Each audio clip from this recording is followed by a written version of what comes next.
we do have It Starts With Us, so I'm hoping to see you back in the double duty role. I think there are better people for that one. There are better people for that one. There are better people for that one. Look, we live in a culture where, unfortunately, too many things are glorified. And, we are fighting for attention. We're in an attention economy, and we're in a clickbait world, and everybody is trying to, figure out how to gather attention, look at the news cycle. It's everywhere around us. I think Blake Lively's ready to direct. That's what I think. Ooh. So, yeah. Justin said he doesn't know if he'd be game to direct the next one, but perhaps Blake would. Is that something that you would entertain? Did Justin Baldoni secretly warn us about Blake Lively long before their legal war began? It sure looks that way. In hindsight, there were plenty of subtle clues and eyebrow-raising moments hinting at trouble between the It Ends With Us co-stars. Justin may not have shouted it from the rooftops, but his actions and remarks spoke volumes if you knew where to look. From cryptic comments on the red carpet to awkward body language and unusual industry moves, we've gathered 10 instances where Justin seemingly tried to expose the tension with Blake before their feud exploded into a legal battle. Each instance on this countdown reveals a piece of the puzzle, and some of the details are downright shocking. Stick around for all 10, because number 1 will make you question everything. Let's dive into the clues Justin was dropping about Blake, one by one, and see what was really going on behind those Hollywood smiles. The first hint came at the New York premiere of It Ends With Us. On the surface, it was all glitz and glamour, but listen closely to what Justin said that night. So I'm hoping to see you back in the double duty role.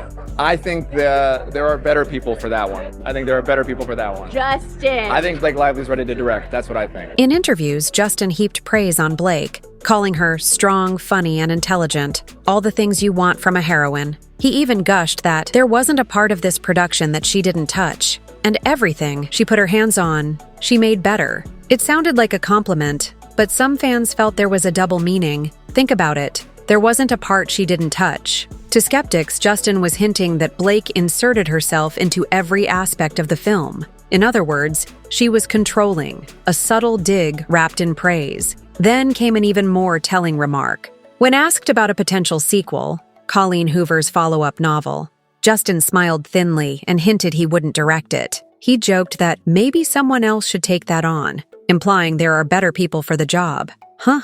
Why wouldn't he want to return for a successful film's sequel, especially when he led the first to box office glory? The implication? Working with Blake once was enough for him. It was a cryptic warning sign that not all was well behind the scenes. Perhaps most telling of all, Justin didn't join Blake on stage to introduce the film at the premiere, highly unusual for the director of the movie. He lingered off to the side, letting Blake and the cast have the spotlight. When pressed by reporters, he made a vaguely polite comment about letting the actors shine. But in hindsight, it feels like Justin was keeping his distance on purpose. It's as if he was saying, "This is her show, not mine," a subtle warning if there ever was one. And guess what? This was just the beginning of the signs. Little did we know the premiere drama was only a taste of what was brewing.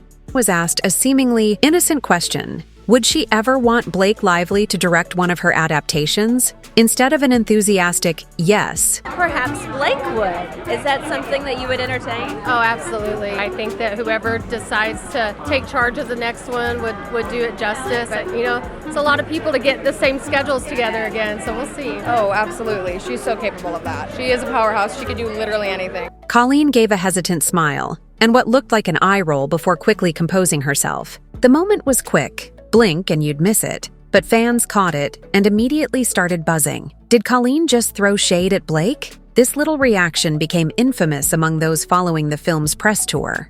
Colleen, who initially had been thrilled about Blake's casting, suddenly looked like she'd swallowed a lemon at the idea of Blake taking the director's chair. She eventually answered with a diplomatic remark about how Blake is very talented, but the damage was done. That eye roll spoke louder than words. Some viewers took it as a sign that Colleen had witnessed the power struggle on set and wasn't exactly Team Blake when it came to creative control. Remember, Colleen had once gushed that Blake was her dream lily and that Justin was the perfect person to bring her story to life. For her attitude to shift even slightly, something must have happened during production to change her tune. It's as if Colleen realized that giving Blake too much rein might not end well. Justin, standing nearby during that Q&A, maintained a neutral smile, but insiders later whispered that he and Colleen exchanged knowing glances. Was this another quiet warning signal? If the author herself was showing doubts about Blake, you know the behind-the-scenes drama was real. Colleen's unguarded reaction hinted at deeper tensions,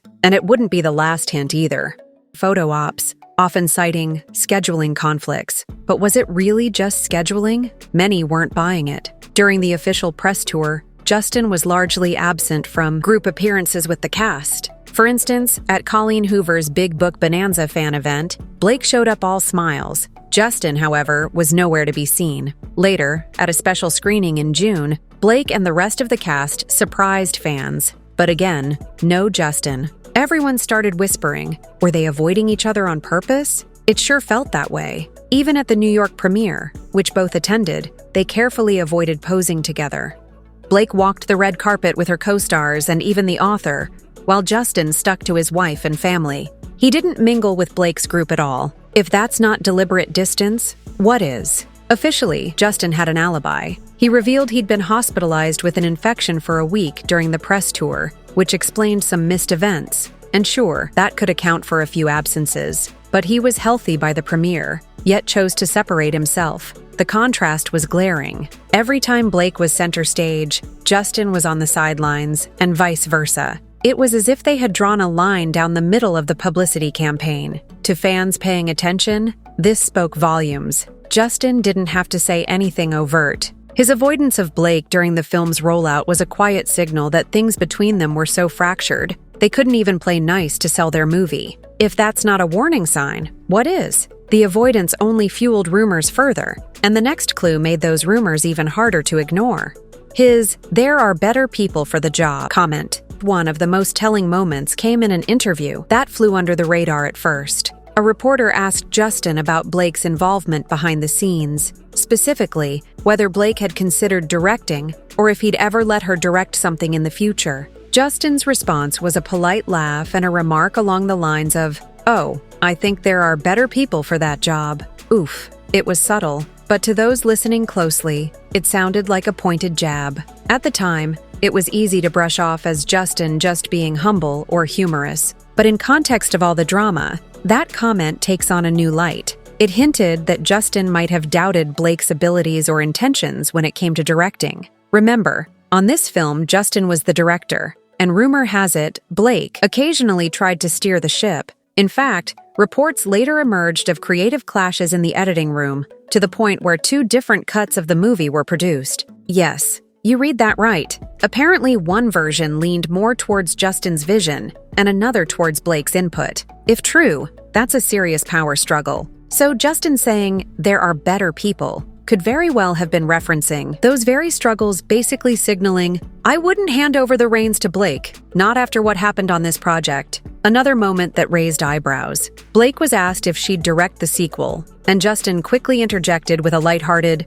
"I'll happily just be an audience member for that one." It got a chuckle in the room, but fans later decoded it as Justin bowing out. He seemingly had zero interest in going through that experience again. Some even read it as shade, implying that if Blake wants to run the show, she can do it without him involved. By downplaying her potential as a director, Justin was, in effect, warning us about Blake's overreach on It Ends With Us. It was a sly way of saying things had gotten tense over who was calling the shots. And guess what? He wasn't done dropping clues yet. If Justin's quips sounded slightly barbed, it's because they were, and the backstory of Blake's on-set behavior makes it even clearer why.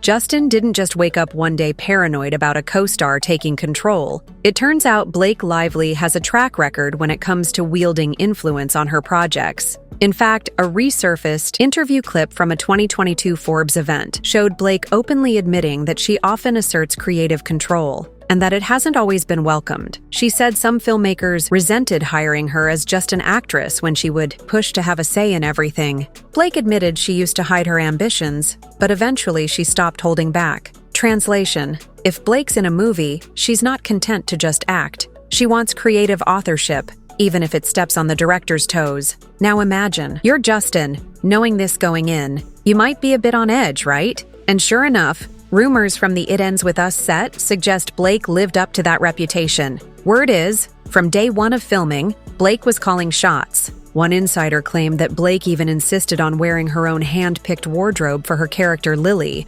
overriding the costume designers. Those controversial outfit photos that leaked? Some say Blake chose those looks herself. She also allegedly fought for certain scenes to be done her way and inserted herself into editing decisions in post-production. Basically, if there was a decision to be made, Blake had an opinion, and often the final say. For Justin, who was not only acting but directing this film, this must have set off alarm bells. It's easy to see why he might have feared a power struggle before cameras even started rolling. Blake's history of taking over would be hard to ignore. Some reports even claim Justin confided to friends that he felt overshadowed on his own set. If true, that was Justin desperately trying to warn people that he was losing control of the film to Blake. He likely saw the writing on the wall. Blake's star power and assertiveness could steamroll him if he wasn't careful. This context makes all those earlier cryptic comments and the upcoming incidents make perfect sense. Justin was feeling undermined,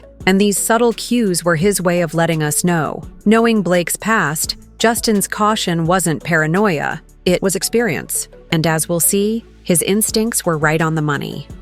When the Blake vs. Justin feud finally burst into public view, it was via legal filings and lawsuits. But here's something intriguing. Justin waited before striking back. Blake Lively made the first move by quietly filing a complaint with a civil rights agency in December, accusing Justin of horrible on-set behavior. It wasn't public at first, but news of it leaked soon after. You'd think Justin would immediately come out swinging to defend himself. Instead, he stayed silent for a while longer. No bombshell press conference, no fiery Twitter rebuttal. Why? Many believe Justin was biding his time until he had enough evidence to fight back properly. Behind the scenes, Justin lawyered up with a high-powered attorney and even hired a crisis PR manager. He was methodical, and sure enough, a few weeks later he launched a $400 million lawsuit against Blake and her husband Ryan. This countersuit was massive, not just in dollar amount, but in the receipts it came with. Justin's legal team included photos and detailed accounts alleging how Blake had treated him.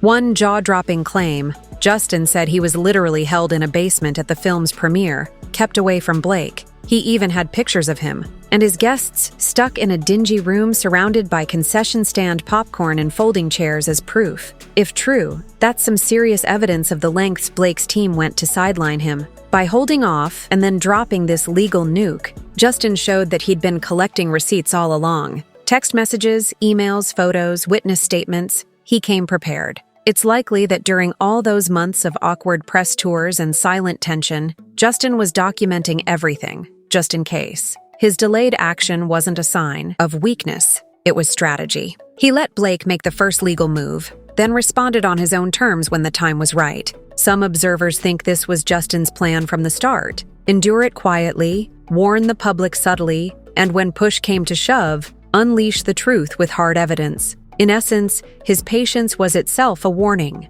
I'll reveal everything when the time comes. And reveal he did. Justin's calculated response showed he wasn't caught off guard. He was preparing for battle, and he wasn't the only one making calculated moves in this feud, as we'll see next. Hollywood's alleged bias.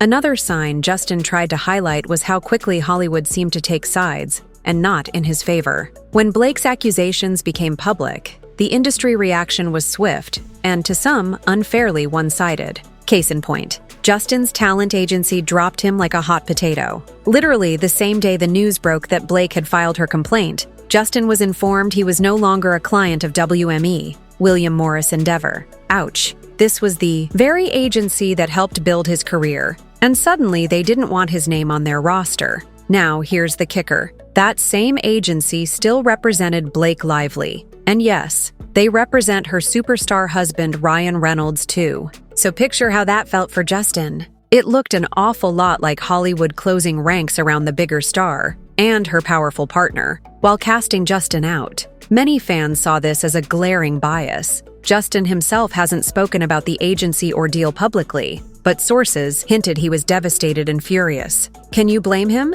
It sent a message that in the court of Hollywood opinion, he was presumed guilty and disposable within hours. Meanwhile, Blake got the benefit of the doubt as a valued client.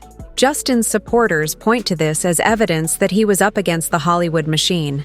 Even if he tried to warn us about Blake's behavior, the industry narrative was quickly painting him as the villain once she made her move. In subtle ways, Justin tried to hint at this bias. He'd make offhand comments like, "I know how this town works," or, "When you challenge powerful people, you see who your friends really are." At the time, those remarks might have sounded generic. In retrospect, they were pointed. Justin was hinting that the deck was stacked against him because Blake, and her inner circle, have a lot of pull in the industry. If his own agency wouldn't stand by him, who would? This context makes all his prior warnings even more important. It was possibly the only way he could get his side of the story out there. The scales were tipping in Blake's favor publicly, and Justin knew it. Even his allies started falling away, which brings us to the next heartbreaking sign. One of the most painful ways Justin tried to warn us was through the silence of those who once supported him. As the rift deepened, fans noticed that people who had been in Justin's corner were suddenly distancing themselves. It's almost like a reverse warning. Instead of Justin saying something, it was what others didn't say about him that was telling. Take Liz Plank, for example. Liz is a journalist and author who co-hosted Justin's popular podcast Man Enough, where they discussed masculinity and equality. She and Justin seemed to be good friends and collaborators. But after Blake's allegations came out, Liz made a dramatic move. She quit the podcast. She announced her departure in a heartfelt note to fans, saying, "We all deserve better." That line hit hard. Many interpreted it as Liz subtly siding with Blake, or at least expressing disappointment in Justin. She didn't mention Blake or Justin explicitly, but the timing said it all. For Liz to walk away from a project she and Justin built together, something serious must have shifted. Justin losing Liz's public support was a big red flag that not everything was as it appeared.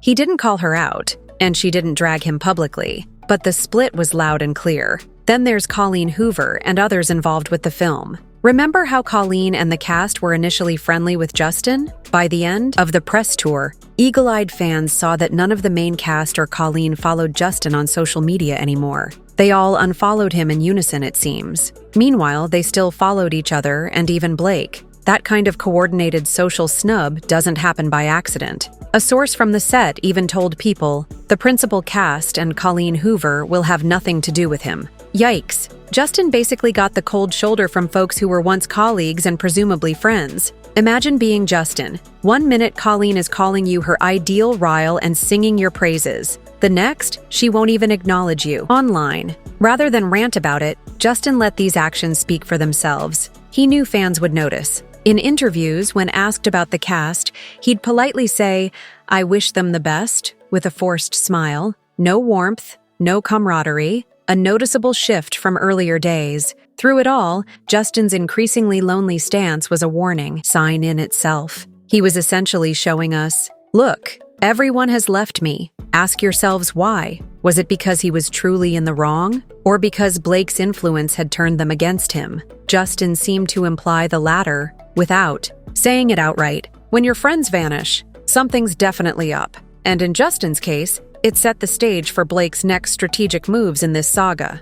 Blake Lively is not just a talented actress. She's also savvy with public relations. Throughout this feud, some fans believe Blake orchestrated the timing of her actions to maximum effect, often aligning with or undermining key moments in Justin's career. If Justin was trying to warn us about anything, it was how he felt. Blake was playing a long game to maintain her image and control the narrative, potentially at his expense. Consider the timing of Blake's initial legal complaint. The film It Ends With Us had just had a successful release in August, and by the fall, Justin was out there trying to soak in the achievement of directing a box office hit. Then, bam! News breaks in December that Blake filed a sexual harassment complaint against him, accusing him of awful behavior, and even a smear campaign. Instantly, any positive buzz Justin had from the movie evaporated. The headlines were now all about Blake versus Justin. It completely overshadowed what should have been a high point in Justin's directing career. Coincidence? Some think not. It's as if Blake, or her team, waited for the movie to succeed and then dropped the hammer, making sure Justin's triumph was short-lived. Another example, Justin managed to get a New York Times piece or two that painted him in a sympathetic light. He's been very vocal about positive masculinity and was even given an award for being an ally to women at one point. But right as those narratives were circulating, Blake's side made another move, filing an amended, even more explosive lawsuit in federal court, alleging Justin orchestrated online hate against her. That actually happened on the same day. Justin filed his defamation suit against a publication to defend himself. Essentially, whenever Justin tried to take a step forward, Blake's legal team countered in a way that grabbed attention. It's like she was always one step ahead, ensuring her story dominated the conversation. Blake also has a knack for tying her moves to public sentiment. When fan backlash against her portrayal in the movie started bubbling, some critics said she was tone-deaf about the subject matter. Suddenly, there were leaks of her claims that Justin was behind a smear campaign to make her look bad. That redirected blame swiftly. From a PR perspective, it's smart. She shifted focus to Justin's alleged wrongdoing whenever her own image was under fire. Justin, for his part, seemed to anticipate these maneuvers. He would caution in subtle ways, saying things like, "I just hope the truth comes out, no matter how much spin is out there." He knew there was spin, and he was hinting that Blake's camp was extremely good at it. These well-timed moves by Blake, legal filings, public statements through sources, even her strategically worded interviews, often coincided with moments Justin would have wanted to celebrate or assert his innocence. It left him perpetually on the back foot, and through his measured, careful public responses, you could almost hear Justin warning us, "Look at the timing. This isn't random." He wanted people to notice the pattern, to see that he felt targeted. True or not, the perception of Blake as a master chess player in PR only grew. And Justin's final warning ties directly into how he handled that. After all these calculated moves and counter moves, we arrive at the final and perhaps most revealing sign of all, the calm before the storm from Justin himself. Through all the drama, one of Justin's loudest warnings was actually his silence. It sounds paradoxical, but hear us out. For months, even as rumors swirled, Justin Baldoni maintained an eerie calm in public. No matter what was happening behind closed doors, and it sounds like plenty was happening, Justin kept his lips zipped except for those subtle hints. This wasn't just media training. It felt intentional, like the quiet before a storm. Think about it. If you were falsely accused, as Justin claims, wouldn't you want to immediately defend yourself? Yet Justin said almost nothing directly about Blake until things hit a breaking point. Why? Possibly because he was trying to alert us in other ways. His actions, the distance at events, the careful words, the resignation of his colleagues, were telling the story for him. It's as if Justin hoped the public would read between the lines. He perhaps thought, or hoped, that the truth of the situation would become obvious without him having to spell it out. In one interview during promo, when asked about how it was working with Blake, Justin gave a long pause, smiled and said, "We had a learning experience for sure." Not exactly glowing. No elaboration either. That awkward pause was him holding back everything he really wanted to say. In that silence lay the warnings. Something had gone very wrong, but he wasn't free to discuss it yet. Eventually, of course, Justin was forced to speak out via lawyers, lawsuits, and official statements. Once Blake's allegations went public and his career was on the line, Justin broke his silence in a big way. His attorney blasted Blake's claims as false and duplicitous, and Justin himself took to social media with a carefully worded note about trusting the process and truth on his side. By then, the subtle phase was over. But rewind a bit, and you'll see that Justin's quiet demeanor prior was one big red flag. He was uncharacteristically reserved. This is a guy who's usually very open and motivational in interviews. That change in behavior was not an accident. It was a clue. In essence, Justin's silence was him trying to warn us without words. The message, "I can't talk about it, but if you watch what I'm doing, you'll see something's up." Only when silence no longer served him did he finally unleash everything he'd been holding in. And boy, did he unleash. All the allegations of what Blake did, the manipulation he endured, it all came pouring out in legal docs and press releases. Looking back, every quiet, tense smile from Justin was practically screaming a warning. We just didn't fully understand it until now. Hindsight is 2020, and looking back over these 10 moments, it's incredible how much was hiding in plain sight.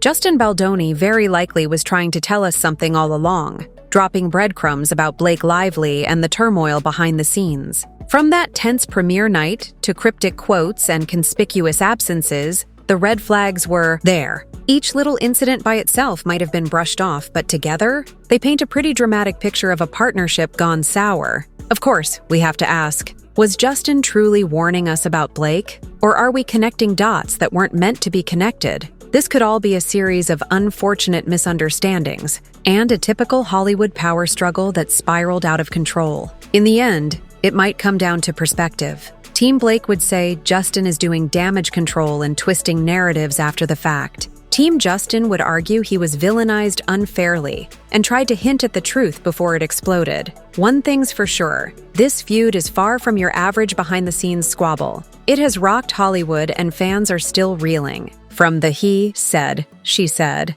And now that we've seen these possible warnings, the story takes on a whole new dimension. So what do you think? Was Justin Baldoni trying to tell us something all along? Or is this just another Hollywood saga where the truth got lost amid ego and fame? Drop your thoughts in the comments below. We're dying to know how you interpret these clues. Was it a desperate warning or just coincidental drama? The conversation isn't over. And as this real-life showdown continues to unfold, one can't help but wonder if even more secrets and signs are still waiting to be revealed. Let us know your take. And as always, stay tuned for the next twist in this Hollywood story.